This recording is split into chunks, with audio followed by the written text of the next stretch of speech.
Hello, so let's understand the breadboards is very essential topic in building your electronic designs. When you have different components, wires, devices, all electronic, and you want to build a design, the first thing for prototyping is the breadboard. So you see, now we are going to study the breadboard in a very brief and effective manner. So what we see here, there is this section right here in the top. Let me use my fingers here. This is the first section and this is the second section. So let's call it the section A and section B. And now at the bottom of the breadboard there are small sections like this. These are the segments, okay, and on the top side of the breadboard we have these sections right here. Now how to make the connections? So let's say I put some electronic components here and I connect them together to each other. I want to connect them to each other.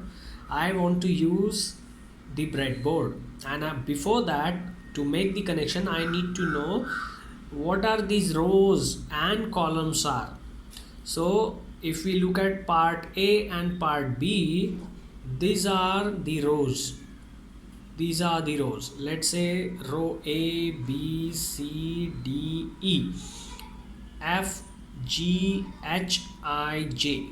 So we have about 5 rows in the part A and 5 rows in the part B, and we have so many columns right here. So this is the first column, this is next to it is the second column, this is the third column, fourth column, fifth column, and all that. So what I want to tell you, look, if we look at the first row, this is the top row, and if we look at the first column, so this is the first column right here. So how to understand the interconnection? So I will say all the holes or all the points of this first column, they are connected to each other. So I will say they are short. It's a short circuit right here, from this point to this point to this point to this point to this point. Similarly, if I go to second column, there is a short in this column. Remember, the all dots of the columns are short. But if I take this point of the first column and the second point of the second column, they are not short to each other. So simple lines, and final comment is these columns are short, vertical points are short, but horizontally they are not short. Okay, horizontally they are not short. Same story applies to part B. This is the, remember, this is the part B. The all points in each column, they are short to each other, but all the points or dots in each row, row 1, row 2, row 3, they are not short to each other. Okay, so this is how we can make the connections. I will show you the demonstration to verify these sentences. Let's go to top section of this part, breadboard. This is the top portion, and I told you that this is, let's say, one segment, second segment, third segment, fourth, and so on. So how to understand this segment? So I'll say in each segment there are 2 rows.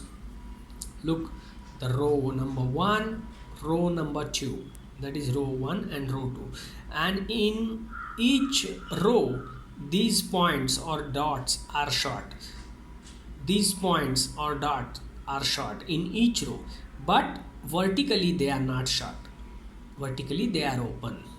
So remember, in this part A and part B, you vertical portions, the dots in each column are short, but horizontally they are not short.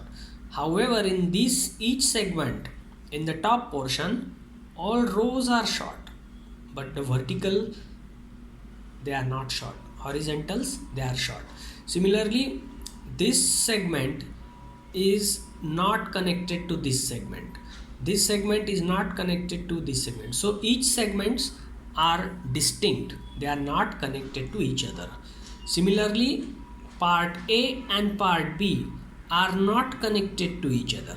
Okay, this is separate section. This is separate section. Part A and part B are not connected to each other. Only columns, the dots in each column of each part, they are connected. Same goes for the bottom section of these dots in each row are connected to each other, and vertically they are not connected, they are open. So this is how we can understand the theory background of the breadboard.